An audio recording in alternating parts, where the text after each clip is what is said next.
അപ്പോൾ ഇന്നത്തെ 5 ചോദ്യോത്തരങ്ങൾ. ഓക്കെ. കേരളത്തിൽ ഹിന്ദുക്കൾ കൂടുതലുള്ള ജില്ല.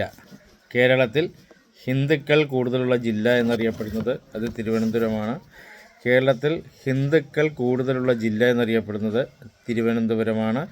ഇനി രണ്ടാമത്തെ ക്വസ്റ്റ്യൻ, കേരളത്തിൽ മുസ്ലിങ്ങൾ കൂടുതലുള്ള ജില്ല. കേരളത്തിൽ മുസ്ലിങ്ങൾ കൂടുതലുള്ള ജില്ല എന്നറിയപ്പെടുന്നത് മലപ്പുറമാണ്. കേരളത്തിൽ മുസ്ലിങ്ങൾ കൂടുതലുള്ള ജില്ല എന്നറിയപ്പെടുന്നത് മലപ്പുറമാണ്. ഇനി മൂന്നാമത്തെ ക്വസ്റ്റ്യൻ, കേരളത്തിൽ ക്രിസ്ത്യാനികൾ കൂടുതലുള്ള ജില്ല എന്നറിയപ്പെടുന്നത് ഇത് എറണാകുളമാണ്. കേരളത്തിൽ ക്രിസ്ത്യാനികൾ കൂടുതലുള്ള ജില്ല എന്നറിയപ്പെടുന്നത് ഇത് എറണാകുളമാണ്. ഇനി അടുത്ത ക്വസ്റ്റ്യൻ, കേരളത്തിൽ പോസ്റ്റ് ഓഫീസ് കൂടുതലുള്ള ജില്ല.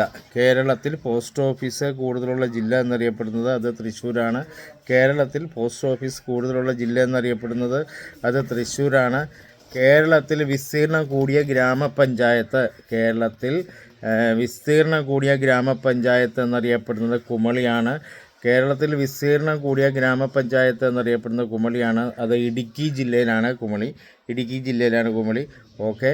കേരളത്തിൽ ഹിന്ദുക്കൾ കൂടുതലുള്ള ജില്ല എന്നറിയപ്പെടുന്നത് തിരുവനന്തപുരവും മുസ്ലിങ്ങൾ കൂടുതലുള്ള ജില്ല എന്നറിയപ്പെടുന്നത് മലപ്പുറവും ക്രിസ്ത്യാനികൾ കൂടുതലുള്ള ജില്ല എന്നറിയപ്പെടുന്നത് എറണാകുളവും കേരളത്തിൽ പോസ്റ്റ് ഓഫീസ് കൂടുതലുള്ള ജില്ല എന്നറിയപ്പെടുന്നത് അത് തൃശ്ശൂരുമാണ്.